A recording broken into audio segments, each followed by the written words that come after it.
You weren't born knowing how to love yourself. No one is. Self-love is something you learn, but maybe you grew up hearing more criticism than guidance, getting more comparisons than recognition, living through more demands than hugs. And without realizing it, you unlearned how to trust yourself. You learned to hide your mistakes instead of accepting them, to shrink your dreams instead of nurturing them, to feel ashamed of who you are instead of proud. And that's why, even if you look strong on the outside, you often feel fragile on the inside. You carry the fear of looking deeply at yourself, of reopening old wounds, of not finding any worth in yourself. But there's a truth you need to hear. That fear isn't you. That thought wasn't born with you, it was built.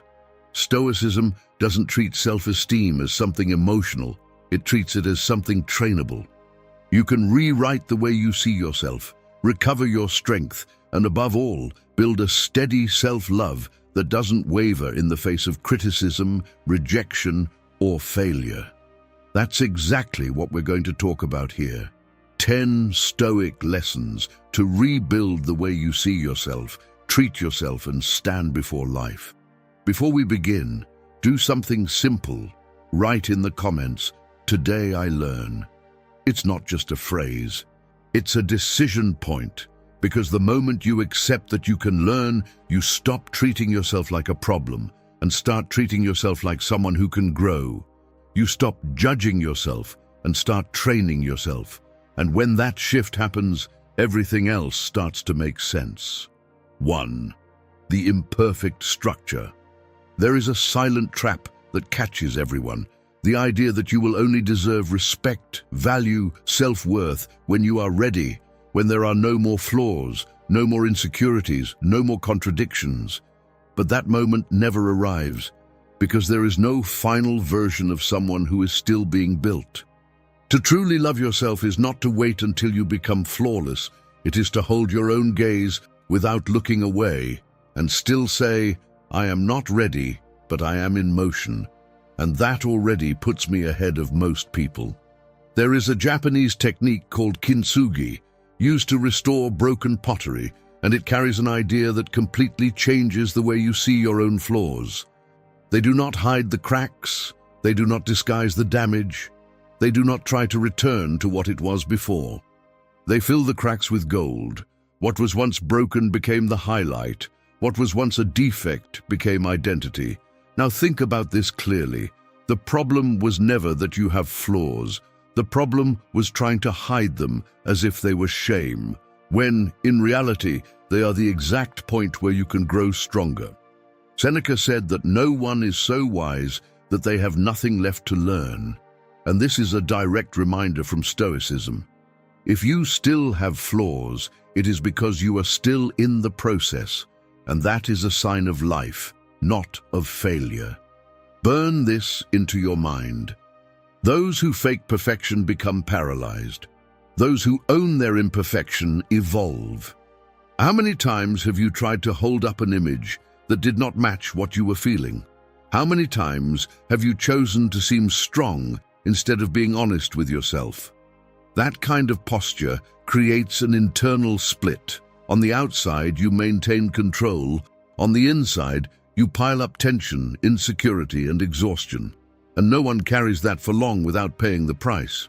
The Stoics never spoke about eliminating defects. They spoke about working on them with awareness. Because every misdirected flaw turns into weakness, but the same flaw, once understood, turns into a tool. Impatience can turn into quick execution. Insecurity can turn into preparation. Stubbornness can turn into consistency. Every flaw has hidden potential, but that only happens when you stop denying it and start using it. Now let's turn this into action, without too much theory. Today's Stoic practice, direct and applicable. Choose a real defect, not a generic one. Write down 2 concrete situations where it has already hurt you, and define a strategic use for it, starting today. A simple example. I am impatient. This hurt me in impulsive decisions. I'm going to use it to act fast on simple tasks, but to pause on important decisions. Repeat this for 7 days, 1 defect per day. At the end of 1 week, you are not going to feel fixed. You are going to feel more aware and, above all, more in control. And that changes everything. Because the moment you stop hiding who you are, you stop wasting energy trying to seem like something, and you start building, with precision, what you can become. 2. Know thyself. Loving yourself in a solid way does not start with motivation or phrases said in front of the mirror. It starts with clarity. Because as long as you do not understand what drives you, any outside influence becomes your direction.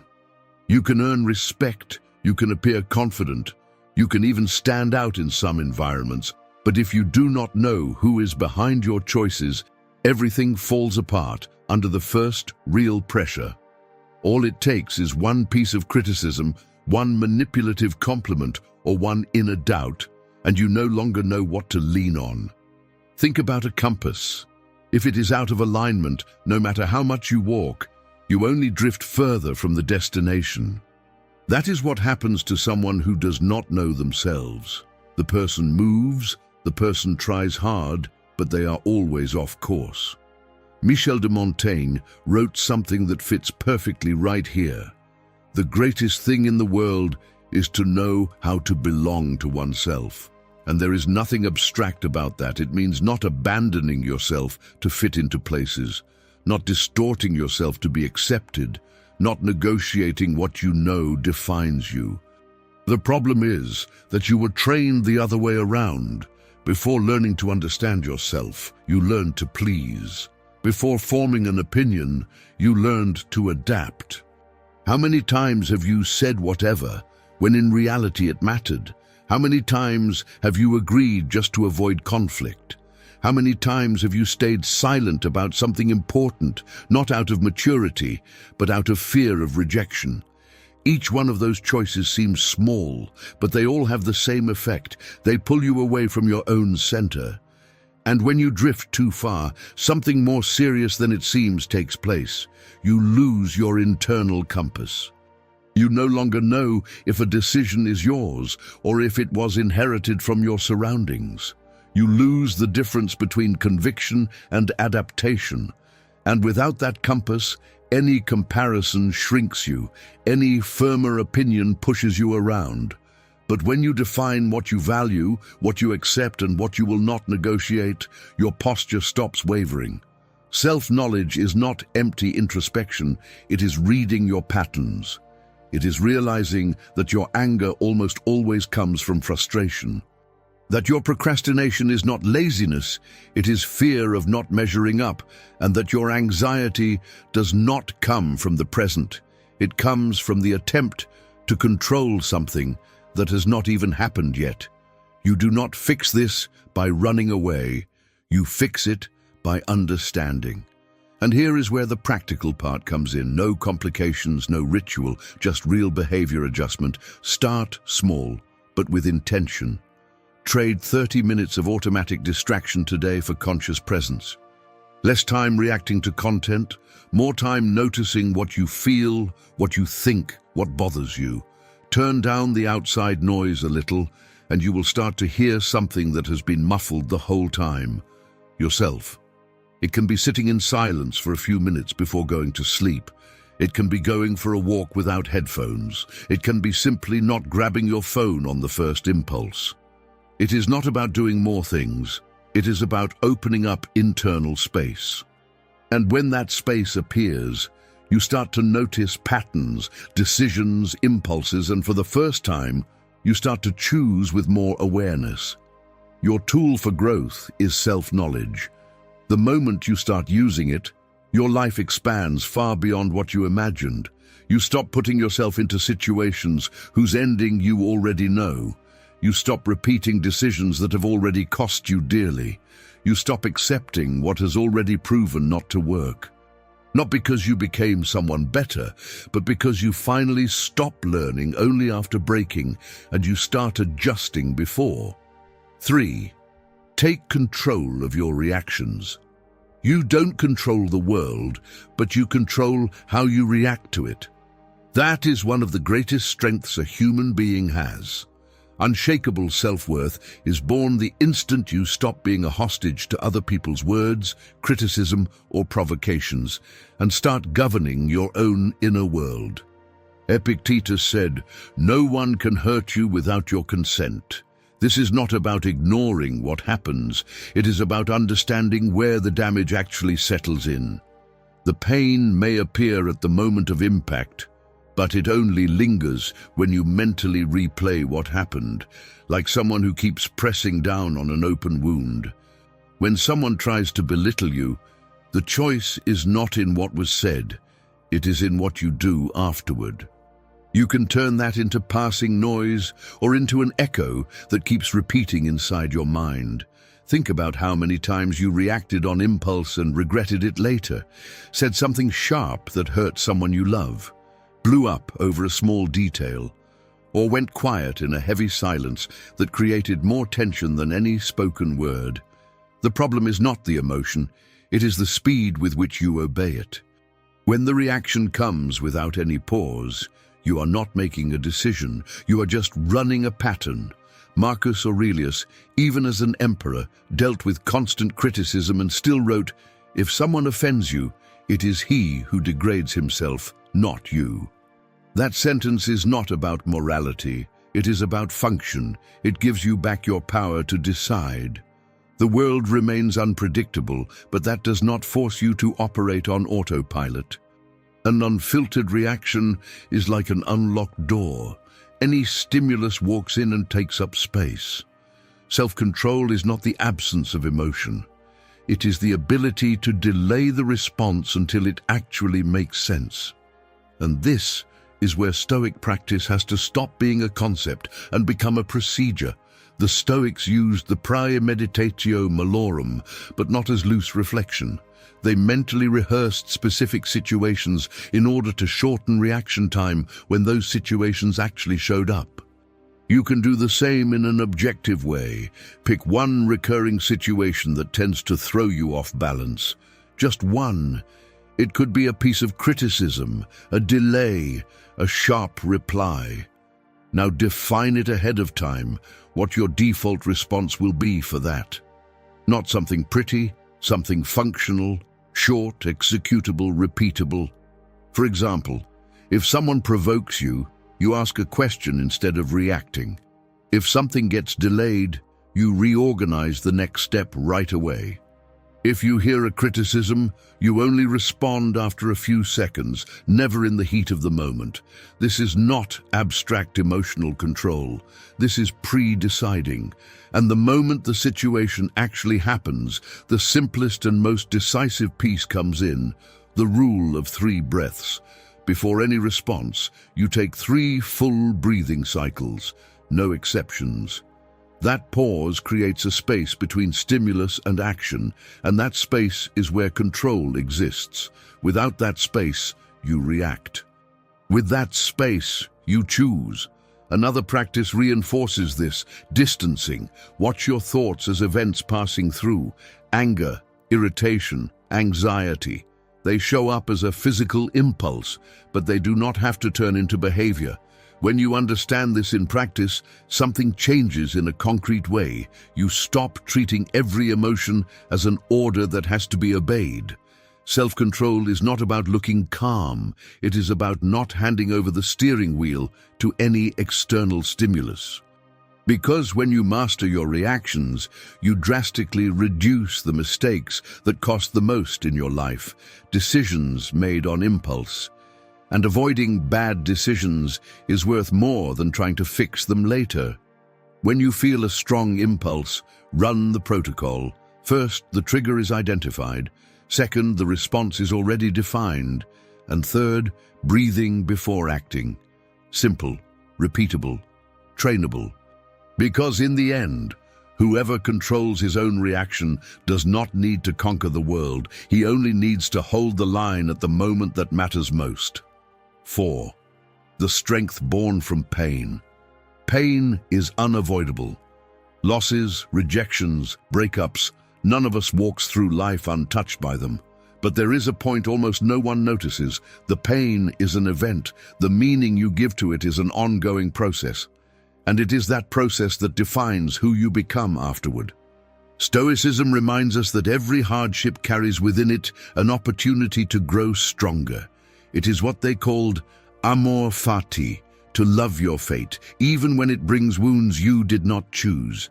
Marcus Aurelius wrote, "Fire tests gold, just as adversity tests the soul." But that test does not happen at the moment of impact. It happens in what you do over the days that follow, when no one is watching, when the pain stops being a shock and turns into interpretation. Life will put you to the test. It will show you that people can leave, that relationships can end, that families can reject you. The impact is unavoidable, but the story you build afterward is optional. And it is in that story that you either grow stronger or grow weaker. Think about someone who was rejected by the person they loved most, a father who was not around, a partner who left without an explanation, a friendship broken off in a cruel way. At first, that pain freezes you in place. You feel small, as if you had no worth. But what destroys you is not just what happened, it is the conclusion you reach about yourself because of it. If you only think along the lines of, "I was not enough, I was thrown away, I do not deserve it," those sentences are more dangerous than the event itself, because they keep working on you even after the situation is over. That is exactly where self-worth can begin, in the instant when you interrupt that automatic interpretation and decide to rebuild the meaning. Epictetus, who was born a slave and lived under extreme restriction, said, "It is not what happens to you, but how you react to it that matters." And in the case of emotional pain, reacting is not what you do in the moment, it is what you come to believe afterward. Maybe a breakup taught you to look at yourself again, to realize that you cannot live just to please someone else. Maybe being rejected by your family forced you to build inside yourself the acceptance you never found outside. Maybe a loss showed you that time is far too short to be spent where there is no give and take. Pain points something out. It does not just come to hurt you, it reveals exactly where you were leaning on the wrong support. It is like a structure that collapses. It is not the sound of the fall that matters. It is what you discover about the foundation that was holding it up. Turning pain into growth is not about denying what you feel. It is about walking through the grief, the longing, the disappointment, but without turning that into your identity. You feel the pain, but you do not define yourself by it. It is about crying when you need to, but not building your story on top of that moment. It is about feeling the absence, but not turning that absence into the measure of your worth. And it is about continuing to move, even without full clarity, because you understand that standing still does not undo what already happened. Think about a specific pain that still weighs on you, just one, and finish this sentence, "From this point on, I will." Stop insisting where there is no reciprocity. Stop depending on validation to feel like enough. Close cycles faster.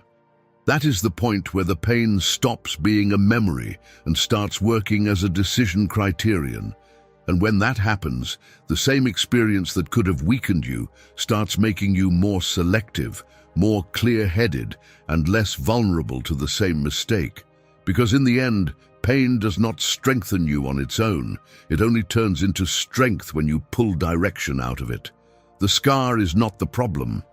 The problem is going through the pain and remaining the exact same person as if it had taught you nothing.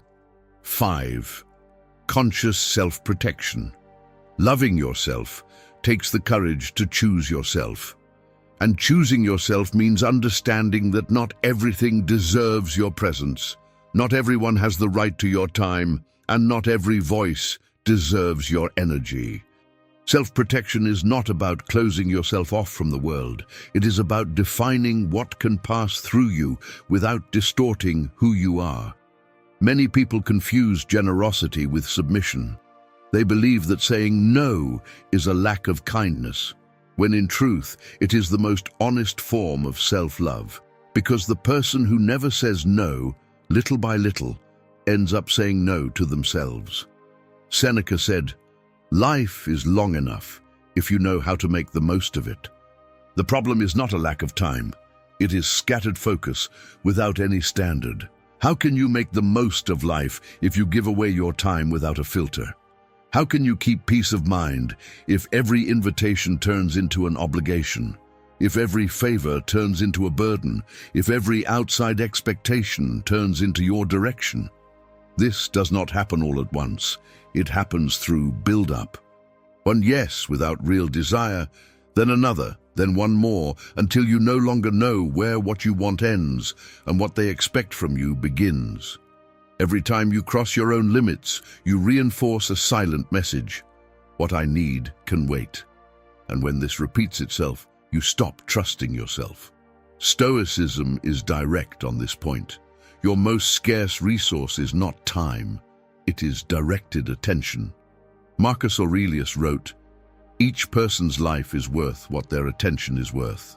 And this is not a pretty thought. It is a standard for making decisions. If your attention is always available, your life is too. And anything that is fully available loses its value, including you. Setting limits is not about building walls. It is about building doors. But doors work with two elements: judgment to open them and firmness to close them. Without judgment, you expose yourself too much. Without firmness, you abandon yourself. Conscious self-protection is this: not reacting to the request, but filtering the impact before accepting it. And here the practice needs to be straightforward. Over the next 3 days, you are not going to change everything. You are going to train one single point. Choose one recurring situation where you usually give in on autopilot, just one. Identify the impulse, the urge to say yes out of habit or discomfort. Then create a gap of 3 seconds before answering. And use a short standard response. Examples: I cannot take that on right now. I'm going to have to pass this time. I would rather not commit to that right now. Without over-explaining, without softening it until it loses its meaning. A limit does not need to be explained, it needs to be held, and if it is still hard to say no outright, use an in-between version. Delay the answer. Let me look at that and get back to you. That small delay already breaks the autopilot and gives you back control, because the main point is not to refuse everything, it is to stop accepting without deciding. Every time you hold a limit, even a small one, you strengthen something inside. Your word starts to mean something to yourself, and when this repeats itself, something changes in a practical way, not an emotional one. You stop living as available and start living with direction. The truth is simple. Limits are not barriers against the world. They are structures that keep you from getting lost inside it. 6. The atmosphere that shapes you. Self-love isn't measured only in the silence of your mind, but also in the choices you make around you, because the people you allow to stay in your life shape who you become. The Stoics knew this. They said that company shapes character, the way soil shapes a plant. If the soil is toxic, even the strongest tree eventually grows sick. Seneca wrote, "Choose better people to be around, and you yourself will become better." Relationships are mirrors. They show how much you respect yourself and where you're leading your soul. How many times have you stayed in a relationship that only drained your strength? Maybe out of habit, maybe out of fear of being alone, maybe because you believed you didn't deserve more. But every time you accept less than you deserve, you're teaching others that they can give you less too. That's the silent self-abandonment that quietly eats away at any sense of self-love. Marcus Aurelius reminded us that the soul takes on the color of its thoughts. But in practice, this goes beyond what you think. It includes what you hear over and over. Environment isn't a backdrop, it's repeated influence. If you live around criticism, dismissal, or sarcasm, that stops being just an outside opinion and starts becoming an inner reference. It's like slowly dimming the brightness on a screen. You don't notice in the moment, but later everything looks darker than it should. If the voices beside you only shrink you, sooner or later you start to see yourself as smaller. And that's how identity doesn't collapse all at once. It gets lowered through small concessions. Unshakable self-love begins when you notice this effect and change what you're exposed to. It's not about waiting to feel strong before walking away from certain environments. It's about no longer staying where you have to shrink yourself just to fit in. Relationships are never neutral. They either strengthen your standards or they weaken your sense of worth. And here, reflection has to turn into practice. You don't need to overanalyze everything. You just need to notice the effect. After spending time with someone, ask yourself, do I leave clearer or more confused, more steady or more irritated, more whole or more drained? That's your thermometer. And to keep it simple, use the rule of 3 contacts. Look at the 3 people you spend the most time with right now and answer honestly. What do they reinforce in me? Who do I become around them? Can I be myself, or do I have to make myself smaller to be accepted? If the answer keeps coming back as exhaustion, adjustment, or shrinking, the problem isn't a one-off, it's structural. And this doesn't mean cutting everyone off on impulse, it means rearranging closeness. Less time, less exposure, less openness, more presence near the people who don't ask you to disappear in order to be welcomed. For the Stoics, friendship wasn't just companionship, it was the building of character, and that changes the standard. You don't just choose who makes you feel good in the moment, you choose who doesn't leave you worse afterward. Pay attention to what remains after each interaction, because that afterward is the most honest diagnosis there is. Because in the end, no one destroys your self-love all at once. It gets eaten away little by little by the environment you keep insisting on holding on to. And nothing grows strong in soil that demands it weaken itself just to survive. 7. Stop holding on to what is already over. There is something in your life that has already ended in practice, but you keep it alive with a single word, yet. It can still get better, it can still come back, it can still make sense. And it is this word that drags out what has already ended. The problem is not the ending, it is the resistance to recognizing the ending.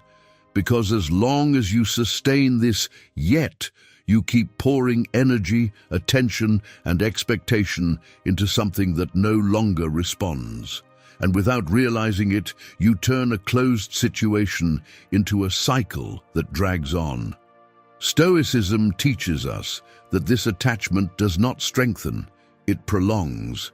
It keeps alive something that, in practice, has already ended. To love yourself is to have the courage to close the chapter, not to insist on it. Epictetus used to say, "It is not possession that imprisons us, but our attachment to possession." The problem is rarely what you have, it is what you refuse to release. Life is impermanent. Trying to hold on to everything with all your strength is like trying to hold water between your fingers. The more you squeeze, the faster you lose it, and you wear yourself out in the process. Think clearly. How many times have you stayed in something that had already ended in practice, but not in your decision? A job without purpose, a habit that only drains you, a relationship without exchange. This attachment does not protect you, it keeps you behind. Because every time you insist on what has already ended, you are not being faithful to the past. You are being unfaithful to your present. And there is a silent message behind this. I do not trust that I can build something better. Marcus Aurelius reminded us, change is the law of nature. Resisting it does not stop change, it only increases the friction. What you call loss is often just the removal of what no longer supports who you are becoming. Letting go is not emptiness, it is the release of a heavy load. It is like taking weight out of your backpack in the middle of a climb. You do not lose anything essential, you gain mobility. The Stoics did not see detachment as coldness, but as precision. You can value something without needing to carry it forever, because when life changes, and it always changes, what remains is not what you held on to, it is what you built inside yourself. Now bring this down to the concrete level. Today, let go. Choose one thing you already know is over, but you still keep. Just one. It could be an object you keep without reason, an automatic habit that only wears you down, a conversation you never closed, a memory you keep replaying for no reason. Now answer directly. Does this still contribute, or does it just take up space? If the answer is, it just takes up space, then the action is simple. Remove it, close it, release it. But do it without ritual, without drama, just decision. Letting go is not about feeling less, it is about no longer sustaining what no longer has a function. And every time you do this, you reinforce something essential. I trust my ability to keep moving forward. Because in the end, loving yourself is not about holding on to everything. It is about knowing what no longer makes sense to keep carrying. 8. When nothing is certain, your calm is your power. Life is made of the unexpected. Jobs end, relationships change, health rises and falls, plans fall apart. The problem has never been instability. It is the constant attempt to make everything predictable. Because the more you try to anticipate what does not depend on you, the more your mind enters a cycle of simulation that solves nothing. It only burns energy. While many wear themselves out trying to control the uncontrollable, Stoicism points to a simple cut. Separate what requires action from what only triggers reaction. Marcus Aurelius used to say, if it is in your hands, do it. If it is not, accept it. This is not resignation, it is energy management. Because every ounce of energy invested in what you cannot change is taken from the only place where it would have any effect. Uncertainty is unavoidable, but it does not have to be treated as a threat. It only becomes a problem when you assume you need to solve it before it even happens. Think about how many nights you have lost trying to predict tomorrow. Not a single worry brought a solution closer. It only brought exhaustion closer. The anxious mind works like a simulator left running all the time. It runs scenarios, it creates versions, it tests possibilities, but it does not solve a single one of them. And here is the mistake. You treat these simulations as preparation, when in practice they are just the repetition of tension. Epictetus used to say, "Things do not affect us, but the opinion we have of them." Uncertainty does not drain you, the demand to control it does. And when you let go of that demand, something changes in a practical way. You stop trying to guarantee the outcome and you start strengthening your ability to respond.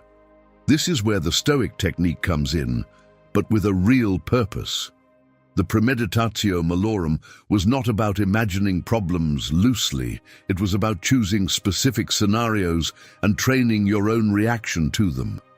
Define what is under your control in that situation and what your first concrete action will be if it happens. This completely changes the focus. You stop trying to predict everything and you start preparing yourself to act well. Serenity does not come from certainty about the future.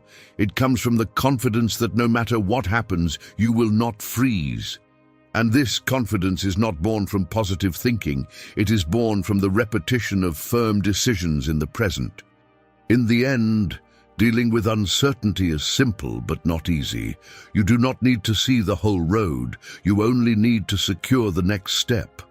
Like walking through the fog, you do not see the end, but you see enough not to stop. And whoever learns to operate this way discovers something that changes everything. The problem was never the unknown. It was the lack of trust in yourself when facing it. When that trust is built, the future stops being a threat. Because you no longer depend on it working out, you depend on knowing how to act when it arrives. 9. The decision to think for yourself. There comes a moment when you realize you're not living wrong. You're living aligned with something that was never yours. Living to please others is like wearing clothes that weren't made for you. They might look nice to outside eyes, but on the inside they squeeze, they suffocate, and they wear you out. The problem isn't the choice itself, it's the standard behind it. When you decide based on the eyes of others, you don't choose, you adjust. And the more you adjust, the further you drift from yourself. Stoicism doesn't talk about being different. It talks about inner direction, about having a fixed point that doesn't change as the environment changes. Epictetus said, "If you want to be free, don't live at the mercy of someone else's judgment." Because whoever depends on approval doesn't make decisions, they wait for permission, and that carries a silent cost. You start to build a life that works on the outside but doesn't hold up on the inside.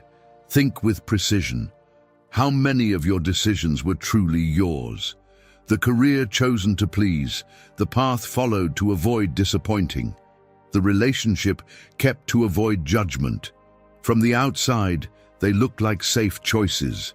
On the inside, they're accumulated concessions. Marcus Aurelius wrote, "If it is right, do it. If it is wrong, don't do it." Simple, but it demands clarity, because only those with their own standards can actually apply it. Values aren't pretty ideas, they're filters for decision-making.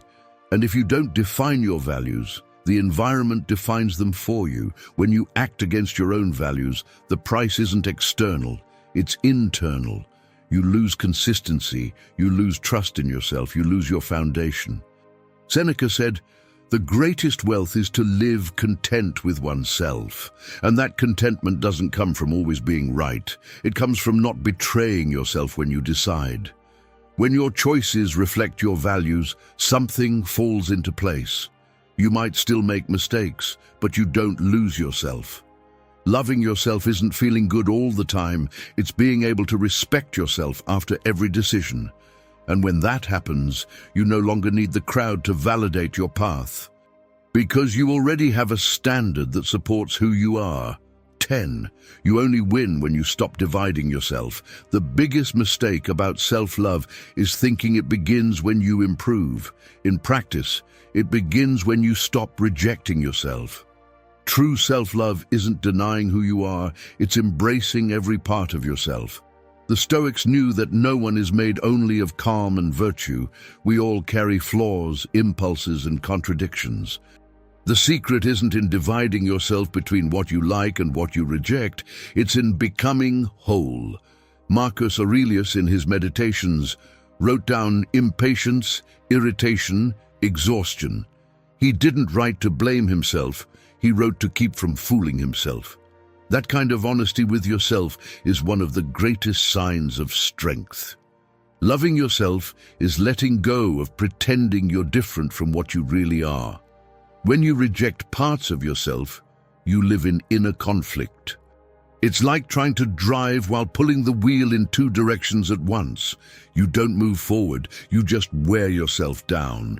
Only when you accept both your victories and your failures, your courage and also your fears, do you find stability. Epictetus said the wise man isn't ashamed of human things. That's not permission to act without restraint, it's clarity, so you don't spend your life hiding from yourself. Anger, envy, or sadness don't define you. But denying that they exist keeps you from dealing with them. Self-love isn't putting on an idealized version. It's being able to look at yourself without twisting the picture, without making excuses, and without attacking yourself. And that changes everything, because when you stop fighting yourself, the energy that used to go into hiding starts going into adjusting. The Stoics valued the unity of the soul. Thinking one thing, feeling another, and acting inconsistently is what weakens anyone. When you align what you think, what you accept, and how you act, you build consistency. And in that process, you build trust in yourself. Think about the last time you judged yourself for feeling something, not for what you did, but for what you felt. Feeling isn't a flaw, acting without awareness is. Trade judgment for direct observation. What did I feel? What does this say about me right now? What do I choose to do with it? Almost always, the world is already ready to judge, criticize, and pressure. If you do the same to yourself, no room for stability is left. True self-love isn't praising yourself all the time. It's treating yourself with a minimum of clarity. And clarity is looking at yourself without fantasy, without exaggeration, and without running away. Because in the end, you don't become strong when you erase your flaws. You become strong when you stop running from them and start working with what's there. Integrating light and shadow isn't a speech. It's how you operate. It's putting an end to wasting energy trying to be someone else and starting to use what you already have with more awareness. And that's what makes someone truly stable. Not perfection, but the absence of unnecessary inner conflict. May the Stoic house be your refuge whenever the world feels heavy. Leave your like, share, and subscribe to continue this journey with me. Thank you for watching.